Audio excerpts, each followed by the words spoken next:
I chose to focus my final project on my father, James Olson, who was born in Chicago in 1965. Later in 1991, he co founded and played bass for the band Born Naked in San Francisco, California. The band consisted of Salim Azam on guitar and vocals, Jay Michaelis on drums, and James Olson, my dad, on bass. Growing up, I knew that my dad was a rock star. He would constantly be immersed in music, playing the guitar, bass, or experimenting on the piano. For my project, I conducted and recorded an interview with my father, delving into the history of the band and his experiences.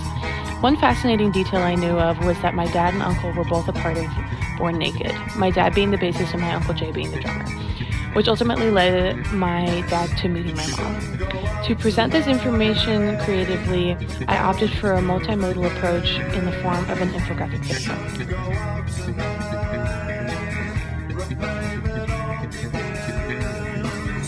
Before you let yourself slip out of safety line, remember what you've done and was it really right?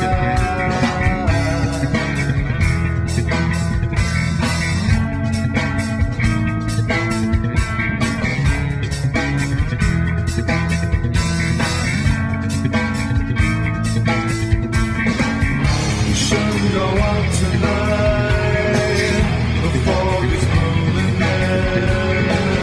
You shouldn't go out tonight, the dark parade begins. A shadow on the path, the unfamiliar street. Perhaps your life will flow with rivers at your feet.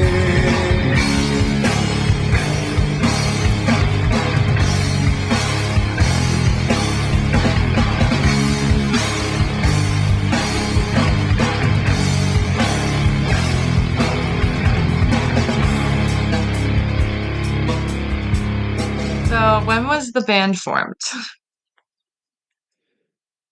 I moved from Minneapolis to San Francisco, July of 1990. And I met Salim and Jay probably about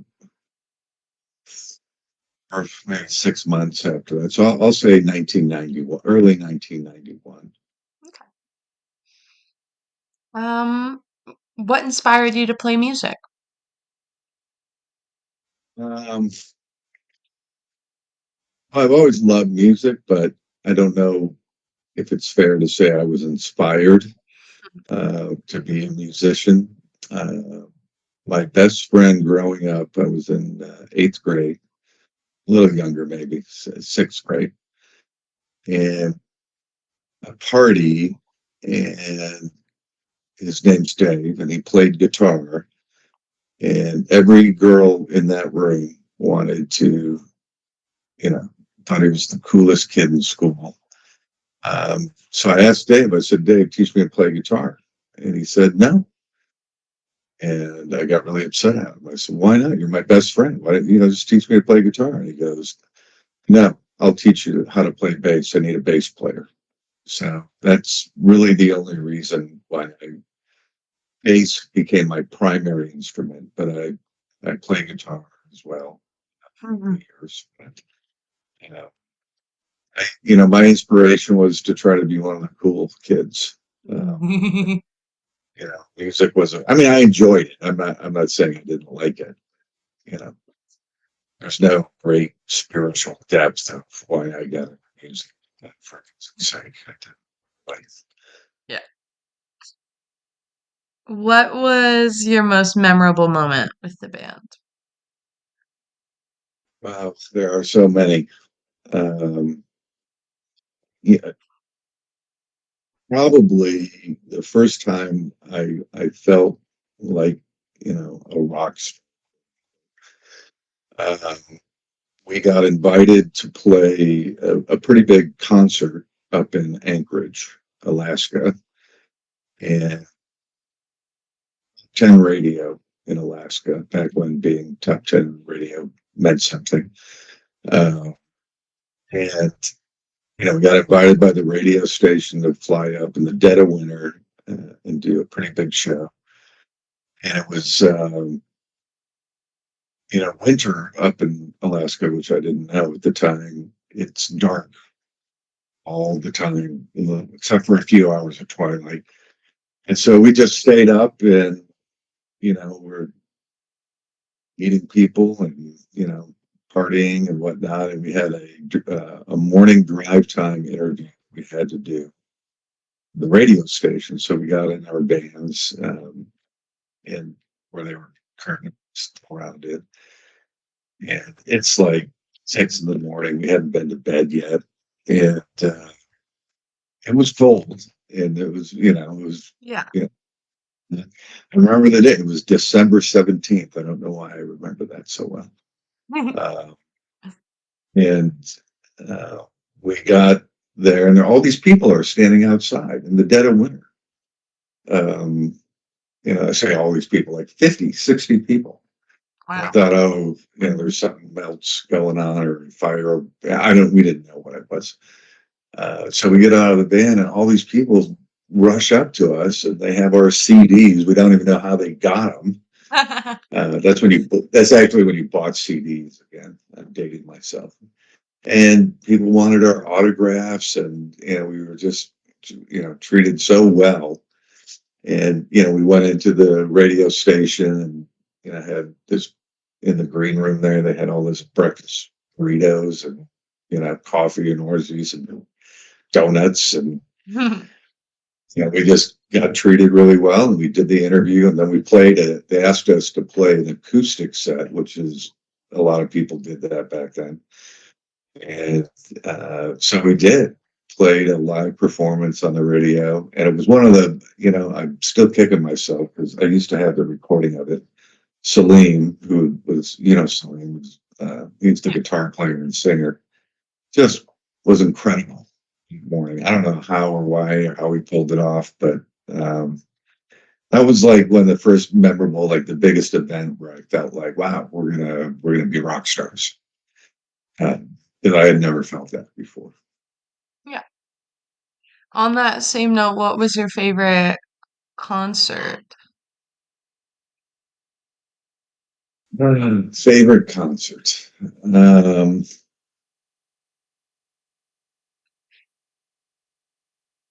It wasn't our biggest show. It was one of our bigger shows, but it wasn't planned that way. It was 420, April 20th, when that became a thing. It's Santa Barbara, California. And we drove down from San Francisco early with the crew and kind of hung out at the beach. The whales were actually migrating. You could see whales out there. And we set up on this seaside cliff, but it was in between two sorority dorms at the University of Santa Barbara. So it was like a college university Yeah. show. It was outdoors. Beautiful day, and we actually ran out of music to play. We started playing our set just over and over and over again because people would just keep rotating in and out. Yeah. And there'd be like 500 or 600 people, and then they'd go get beers or whatever, and there'd be a new set of 500 or 600 people.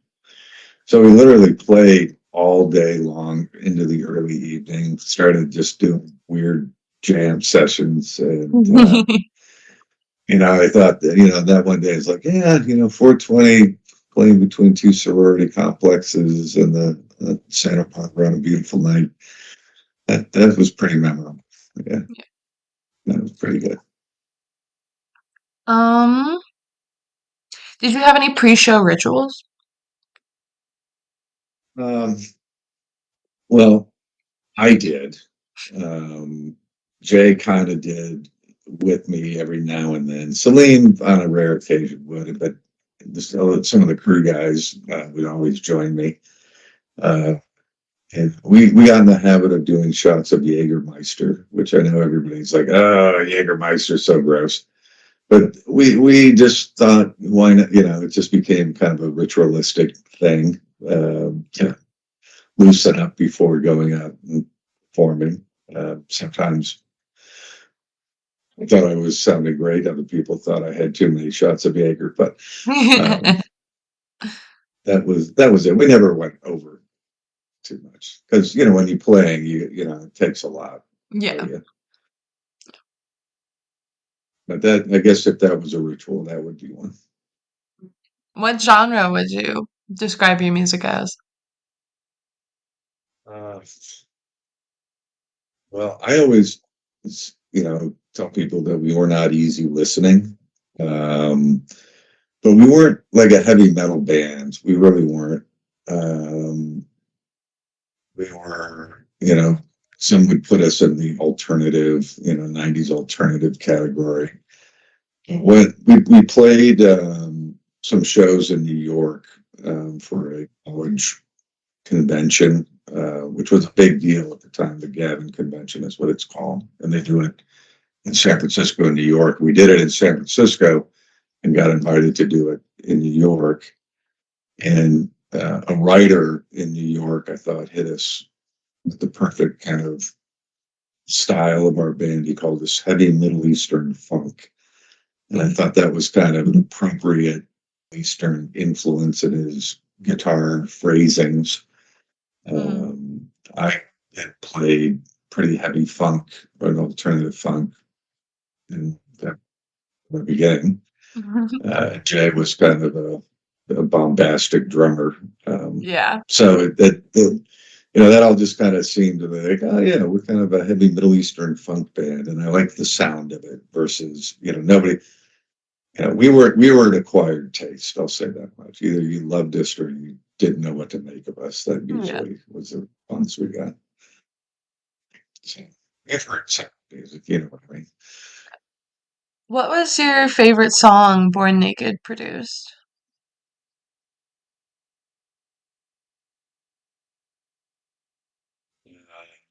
Gosh, there's so many. I mean, I like so many of them. Celine and I did most of the writing. Celine more than me. Uh, I co-wrote a lot with him. Uh, I guess my favorite would be like we got together the very first night. I jammed with him, and we actually came out with this song called "I Am the King of Everything." And I loved the groove of it. I loved the message of it. Celine had amazing lyrics to it. I mean, I think his lyrics stand up even today. And I just thought that's a badass song. So, if I had to pick one, I think.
Consumer days have never concerned me. The sky, how to gain thee. The sleeping mind of common man has always sustained me.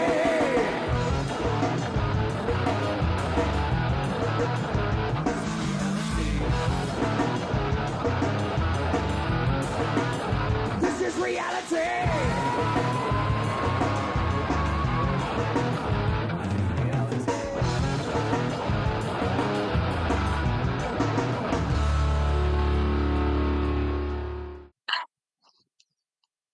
What do you think makes your music unique?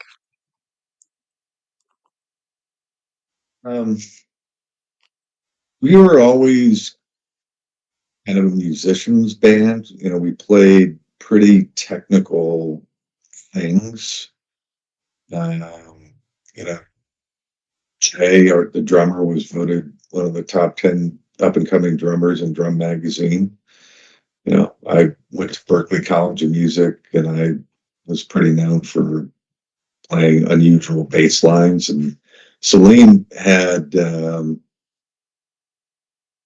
he played really heavy, but he had an angelic voice Uh, that would go over it. And I thought that was always unique, where we were a very heavy, intricate kind of band, and we were doing pretty complicated things. And there was only three of us, so we made a lot of noise for three people. And then, but how Salim would sing over that kind of bizarre energy, I thought was pretty cool. Thanks. How did y'all decide on the band name? I hate the band name. Uh, Always did.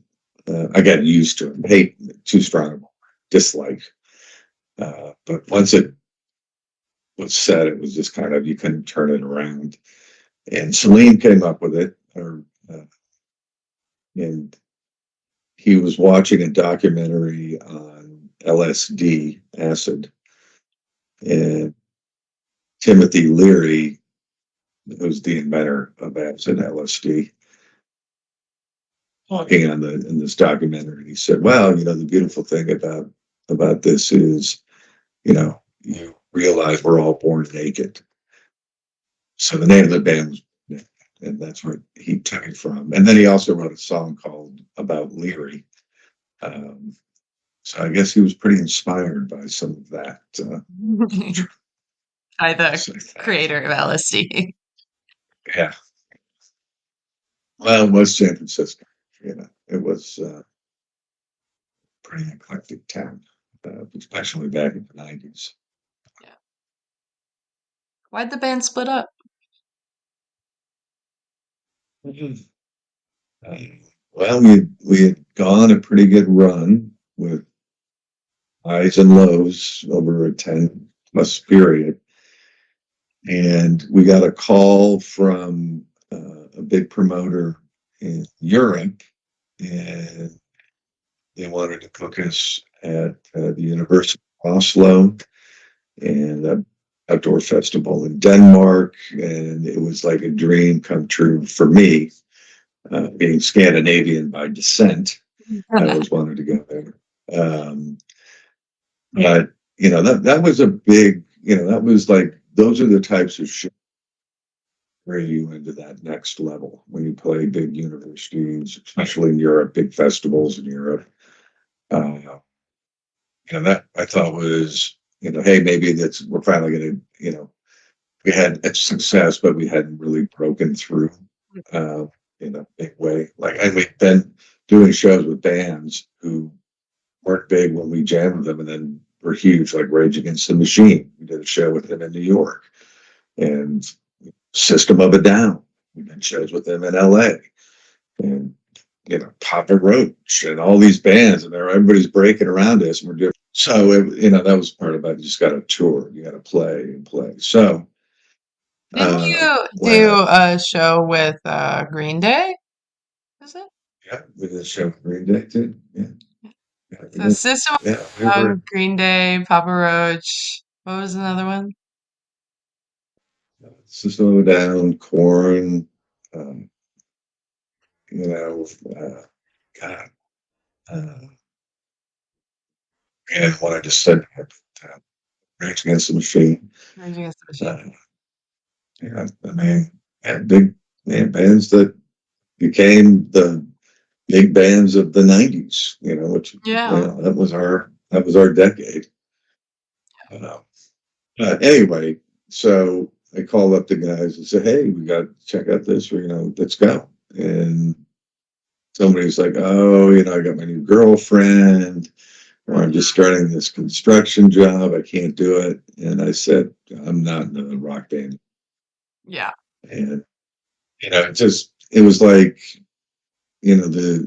just like Newton's law of gravity.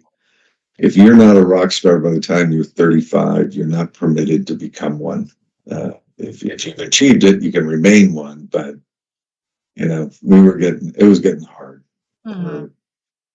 The commitment. And we had been doing it for, when I moved to San Francisco when I was 23, 24, and shot the horse of band, that is, when I was 35. Yeah. So, yeah, a long time. 10 years at least, yeah. 10 or 11 years. Do you miss I being was in a band? 22. I do. I miss, there's something about playing live and feeding off the energy of a crowd. When it's on, it's on. There's nothing like it.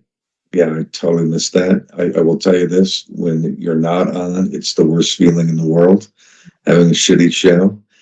But when it's there, it's amazing. So I miss that a lot. Yeah. Mhm.